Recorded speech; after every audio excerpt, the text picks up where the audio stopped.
In these videos, I'm covering section 4.3/4.4, which is on logarithmic functions. We're going to start with a definition.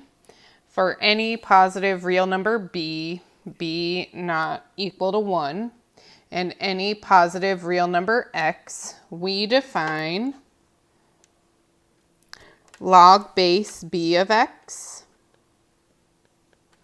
to equal the exponent u raise b2 in order to equal x. And f of x equal to log base b of x is a logarithmic function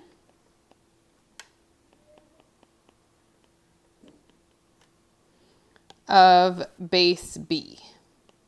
Sometimes I way overestimate my space, sometimes not even remotely close to enough.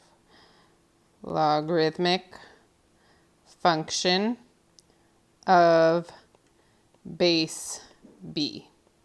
Side note, your book does use base a. Why? I have no idea. It's pretty customary to use b for base. Whatevs. Just a little bit of terminology or like... So I do have lines on my paper here, unlike when I'm on the board.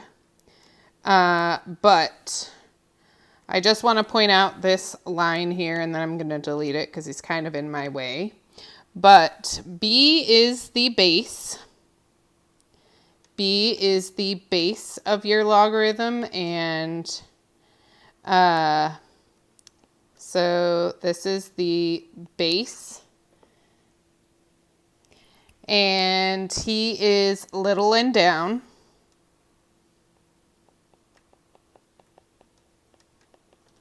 So kind of like how when we have exponential form, when we write 3 to the 2 being little and up means something different than like 3, 2. Now if we just mushed 3 and 2 together, it kind of looks like a 32. If we wanted like a times, it would be like that. But even if we put parentheses here, that 2 being little and up means he's the exponent. So our base on our logarithm does need to be little and down. It does matter. X here is called the argument. The inside of the log is called the argument. And the argument is normal size on the line, just like log. So x is the argument, normal size, and on the line, like log. But just sometimes people make him floating or little and up, and he is none of those things. And on the line. Okay. So, and I don't know. I guess I'll box him again. Okay. 2 special / common logarithms.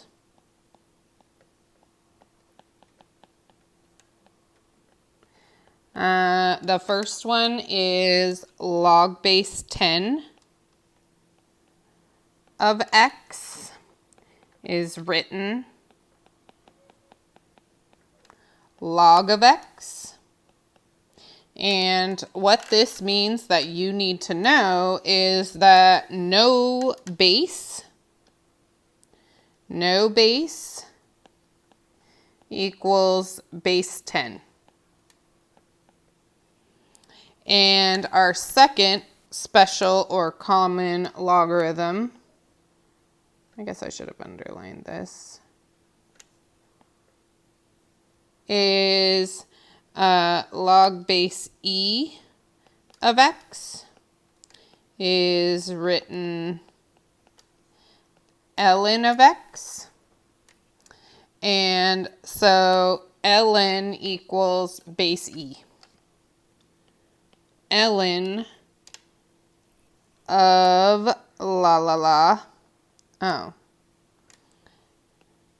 equals base e. I say ln of because this format, logarithms are never empty. It's not a thing. And so I just want you to know that when I write ln, there always has to be something inside of there. But ln equals base e. And the last thing about our two special / common logarithms is that these guys are both buttons on your calculator. So both buttons on a scientific calculator.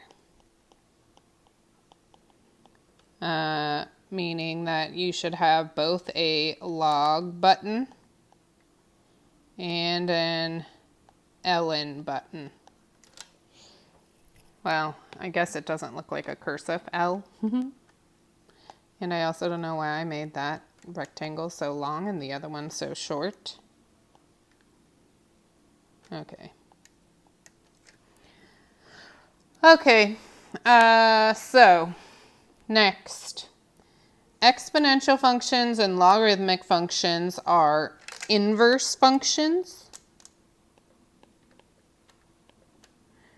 And inverse functions undo each other. So they undo each other. The key to understanding logarithms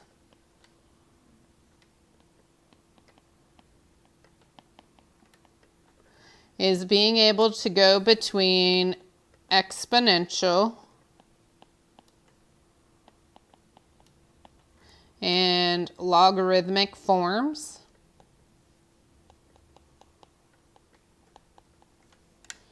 And so, for example, we are going to rewrite in exponential form. So we're just going to practice exponential form. We're just going to practice going between the two forms.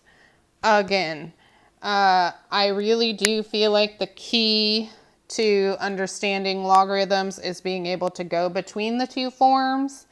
And knowing that exponential functions and logarithmic functions are inverses is also key to being able to work with and understand them.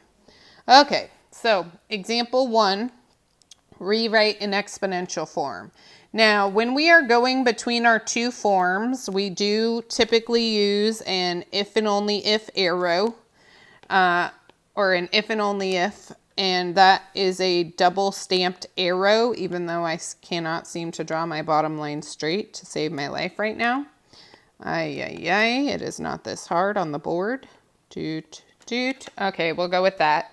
So you do need to use a double stamped arrow on your paper if you're going between the two forms.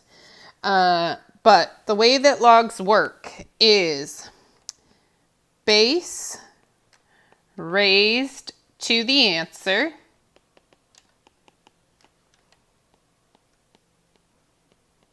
equals the inside.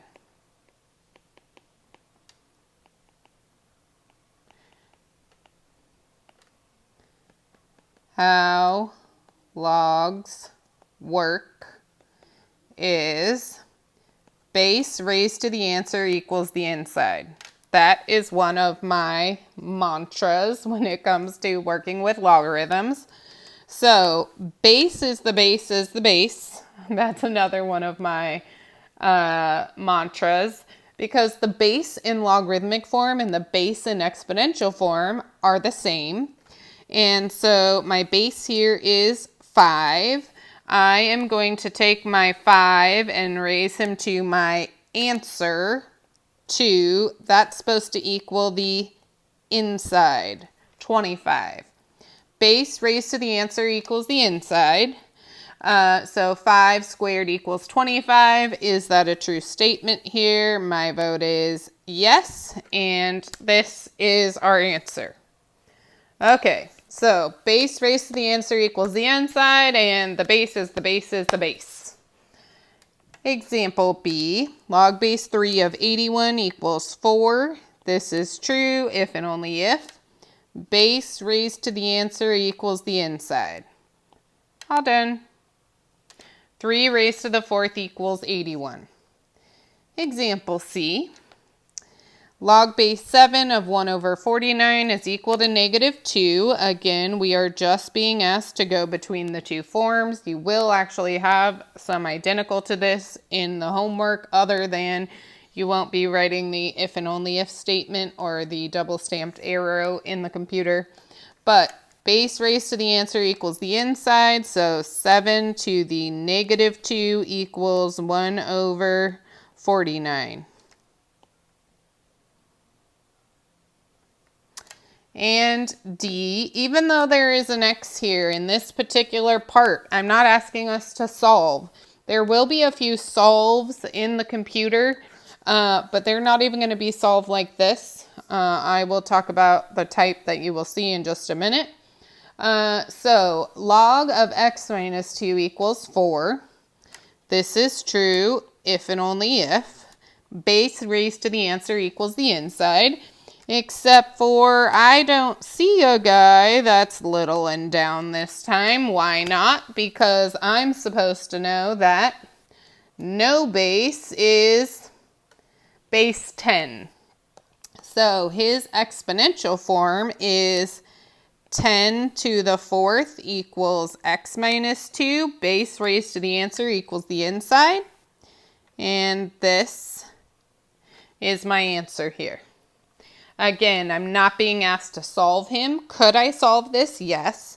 And in 4.5, we are going to be solving exponential and logarithmic equations. But the book is going to have you solve logarithmic equations this way using exponential form. But I am not going to have us solve equations that way. I'm going to do it a different, better way.